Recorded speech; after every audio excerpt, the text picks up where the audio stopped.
Assalamualaikum warahmatullahi wabarakatuh. Perkenalkan, nama saya Anda Milana. Nah, kali ini saya akan melanjutkan tutorial mengoperasikan Mayop. Nah, kemarin kita sudah sama-sama belajar bagaimana cara menginput data perusahaan sampai dengan komponen data auditor. Lalu yang kemarin juga kita sama-sama belajar cara memasukkan transaksi pada Mayop. Nah, kali ini kita akan sama-sama belajar bagaimana cara menginput penyesuaian sampai dengan membaca laporan keuangan. Nah, langsung aja kita mulai belajarnya. Oke. Nah, sama seperti sebelumnya, yaitu teman-teman harus buka aplikasi Mayop terlebih dahulu. Nah, setelah itu kita buka open karena kita akan melanjutkan data atau transaksi yang sebelumnya ya. Jadi kita open. Habis itu kita buka datanya. Open. Ini di oke aja. Kita balik ketiga. No. Oke, teman-teman, kita udah ada tampilan seperti ini ya. Nah, untuk soalnya yaitu ini. Oke.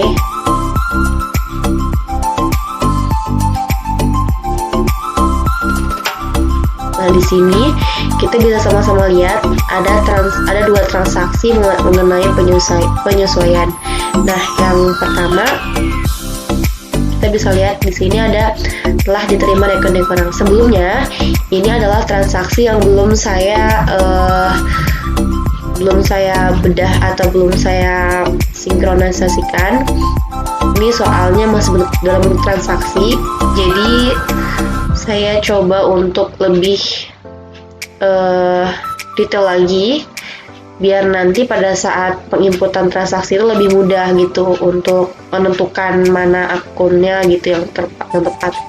Jadi ini akunnya, transaksinya. Di sini disebut Bukti Memorial. Ini nama perusahaan kita atau perusahaan yang kita input. Lalu ini adalah nomor faktur atau bisa jadi nomor invoice-nya. Lalu di sini ada keterangan kepada dari isi memonya seperti ini. Nah, yang pertama yaitu telah diterima rekening koran dari Permata Kasemo Hatta. Nah, di sini saya sudah rinci. Nah, di sini telah diterima rekening koran sebesar nih.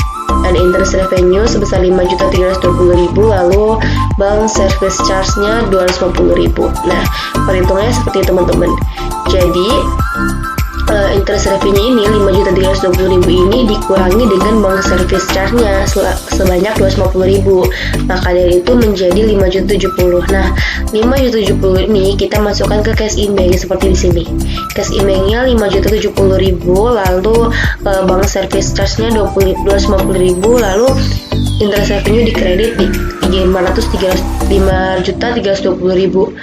Nah, kita masuk ke accounts, lalu record journal entry.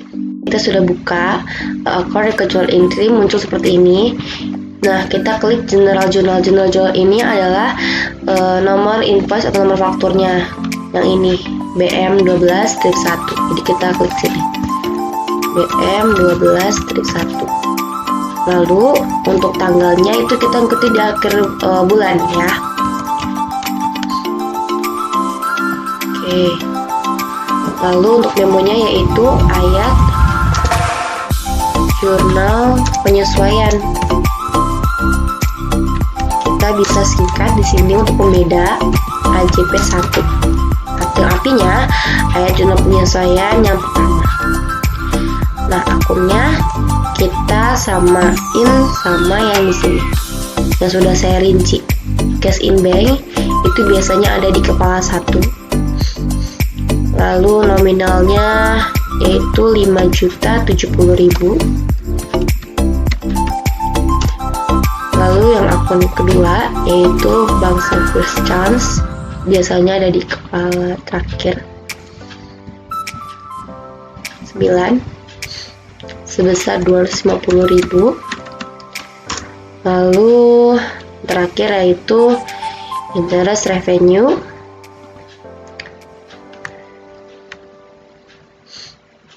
Ya, itu dikredit sebesar 5.320.000.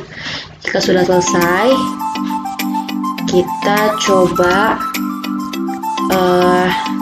review dulu, melihat jurnal yang akun yang kita buat sudah benar apa belum. Nah ini, jadi cash in bank 5.070.000, lalu bank servicesnya 250.000, dan interest revenue dikredit 5.320.000. Nah, sama seperti yang ada di sini. Jika sudah, kita klik OK, lalu record. Nah, baik, yang kedua yaitu transaksi penyesuaian juga, dimana yang kedua ini adalah data penyesuaian akhir periode. Jadi ada 4 item yang disesuaikan pada akhir periode. Yang pertama ada persediaan akhir store supplies, lalu beban sewa toko, lalu beban asuransi, lalu taksiran kerugian piutang dagang. Nah, ini juga sesudah rinci di sini. Jadi yang pertama itu ada persediaan akhir store supplies, kan nilainya itu ternyata ditemukan nilai 4.850.000. Lalu beban sewa tokonya itu 2.500.000, lalu beban asuransi 1.250.000, dan taksiran kerugian piutang ini 5% dari saldo piutang dagang. Nah, untuk yang pertama, persediaan store supplies ini nilai 4.850.000, sedangkan neraca saldo ini masih tercatat sebesar 9.800.000. Kita bisa lihat di reports, di akun, lalu di balance sheet ya teman-teman.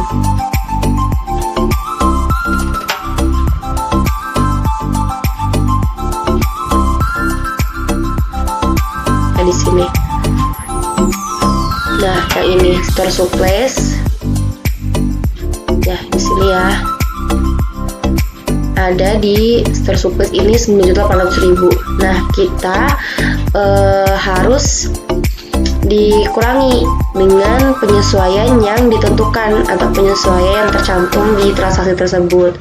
9.800.000 ini kita kurangi dengan 4.850.000 sesuai dengan si transaksi yang ditentukan. Nah, bertemu dengan angka 4.950.000. Nah, jadi di sini kita mengurangi transaksinya, yaitu sebesar tadi itu 9.800.000, lalu dikurangi dengan 4.850.000, maka bertemu hasil 4.950.000 lah. Inilah angka yang akan kita input pada penyesuaian, yaitu sisa dari pengurangan tadi ya teman-teman. Oke, lalu yang kedua, beban sewa toko. Nah, beban ini kita langsung catat saja karena memang sudah menjadi beban. Lalu sama beban asuransi juga kita langsung catat saja karena tidak ada penyesuaiannya, jadi kita langsung. Kerugian piutang dagang ini 5% dari saldo piutang dagang. Itu caranya yaitu seperti ini teman-teman. Jadi kita mengkalikan 5% dari saldo piutang dagang. Caranya sama seperti tadi ya teman-teman. Oke.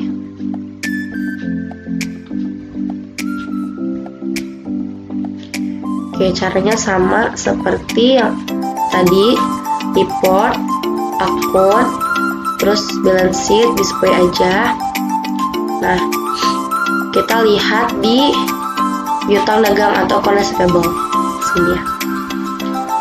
Nah, caranya sama, 239.800.000 ini dikali 5%, nanti hasilnya segini, dikurangi sama allowance for double debt.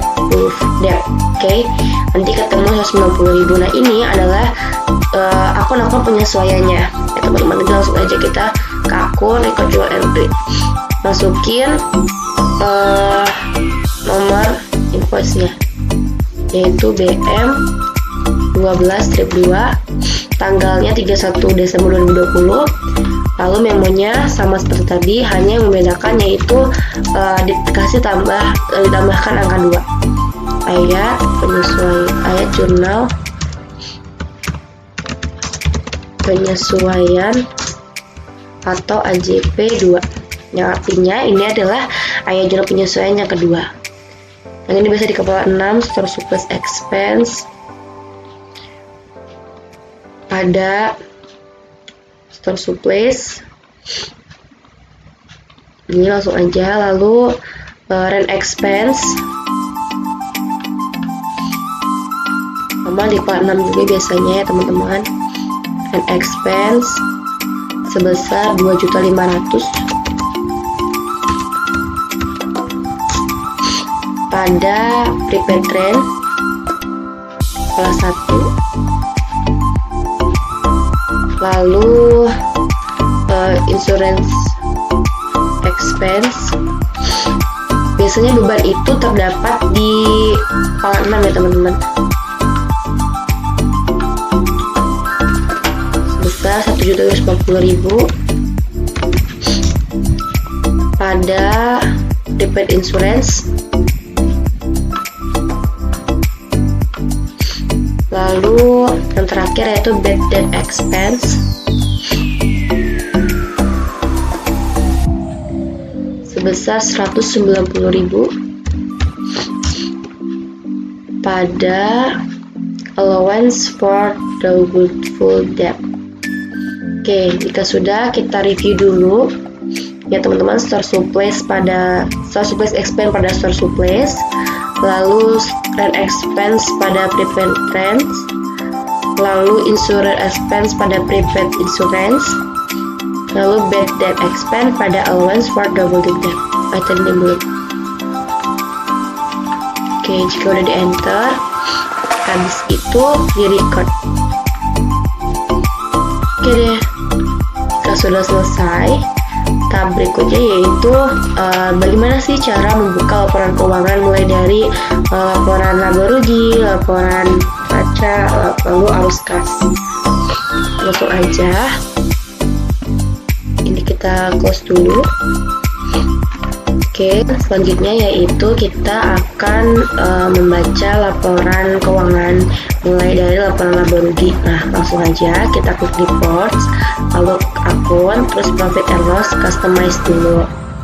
Nah, kita ininya bulan Januari. Oke, lalu display.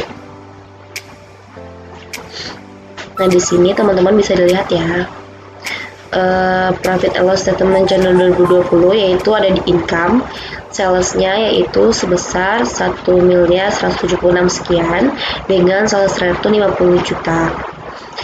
Lalu total income-nya yaitu 1 miliar sekian. Lalu cost of goods sold-nya yaitu 859.625.000 dengan freight rate-nya 8.800, muncul total charges-nya yaitu 868 juta sekian. Lalu muncul laba kotor sebesar 257.875.000 rupiah. Nah, di sini juga ada operating expense, artinya beban operasi. Ada beberapa beban operasi di sini, lalu muncul dengan total 142.015.000 rupiah. Jadi laba operasinya yaitu 115.860.000 rupiah. Lalu pendapatan di sini ada 11.420.000 rupiah. Lalu pendapatan dan beban administrasinya dengan total 19.330.000 rupiah. Di sini muncul laba bersih yaitu 107.910.000 rupiah. Jadi teman-teman bisa mengakses dari reports, akun, masuk profit and loss, lalu date from-nya atau customize-nya ke bulan Januari. Lalu close. Setelah itu kita akan membuka laporan neraca ya teman-teman, sama cara seperti tadi yaitu reports, akun, lalu standard balance sheet, lalu customize. Ini ada Desember, display. Oke, di sini teman-teman bisa melihat balance sheet dari Desember ini. Nah, di sini akun nasabahnya 239.800.000 ini sama seperti yang ada di adjustment ya teman-teman.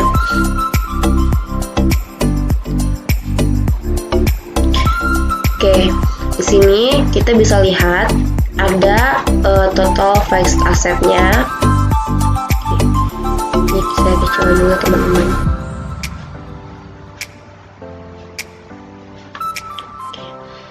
Sini teman-teman bisa lihat ada aset dengan jumlah keseluruhannya itu 1.190.625.000. Lalu ada liability atau utangnya sebesar 743.625.000 dengan equity totalnya 447 juta. Nah, total current liability dengan equity ditotalin, hasilnya harus balance dengan si aset. Mari kita buktikan ya teman-teman. Oke, di sini 743 juta 625.000 terus ditambah dengan 447 juta. Nah, hasilnya 1.190.625.000. Nah, ini adalah total liability, mulai dari current liability sampai dengan equity, sama seperti total aset sebesar 1.190.625.000. Jika sudah balance, berarti data balances kita ini sudah benar. Oke, lalu kita close. Selanjutnya yaitu kita akan buka laporan arus kas ya teman-teman. Jadi caranya sama seperti tadi, yaitu report, lalu akun, backing akun. Caranya sama seperti tadi, yaitu report, lalu banking. Habis itu cari yang statement of cash flow. Customize dulu. Caranya sama, ini kita date from-nya mulai dari Januari 2020. Lalu di display. Nah teman-teman, net income-nya sama seperti di profit and loss sebesar 107.950.000. Oke baik teman-teman, jadi di sini ada net income yang tadi berasal dari total laba bersih dari profit and loss. Di sini juga ada laba atas atau total atas aktivitas operasi mulai dari piutang dagang, allowance, material inventory sampai dengan net income ditemukan total sebesar 369.410.000. Dari investasi tidak ada. Dari pendanaannya yaitu berasal dari Bank Permata Lawan, capital stock dan drawing atau pengambilan pribadi. Itu ditemukan total sebesar 624.050.000 rupiah. Nah, lalu bertemulah di cash and at the end of the periodnya yaitu 254.640.000. Nah, ini adalah total akhir dari si statement of cash flow ini. Bisa juga kalau ini kan date from-nya itu Januari, kita juga bisa ngubah ke Desember jadi 01/12/2020. Nah, di enter aja, nanti dia bakal muncul nominal-nominalnya. Yang tadi net income-nya itu 107 sama dengan di profit and loss. Tapi kalau di Desember dia cuma 69.950.000 karena hanya ada di bulan Desember. Sedangkan di bulan Januari itu sama seperti di profit and loss-nya itu laporan laba ruginya. Tetapi di cash and at the end of the period-nya ini sama saja. Jadi ini total keseluruhan, kalau ini total per bulanan gitu teman-teman net income-nya. Baik teman-teman, saya sudah menjelaskan bagaimana cara menginput transaksi jurnal penyesuaian, lalu gimana sih cara membaca atau cara melihat laporan keuangan kita mulai dari laporan laba rugi, laporan neraca, sampai laporan arus kas. Baik teman-teman, itu saja yang dapat saya sampaikan. Mohon koreksi dan mohon arahannya. Saya pribadi mohon maaf apabila dalam menjelaskannya ini kurang dipahami atau terlalu bertele-tele. Terima kasih atas perhatiannya. Wabillahi taufiq wal hidayah. Wassalamualaikum warahmatullahi wabarakatuh.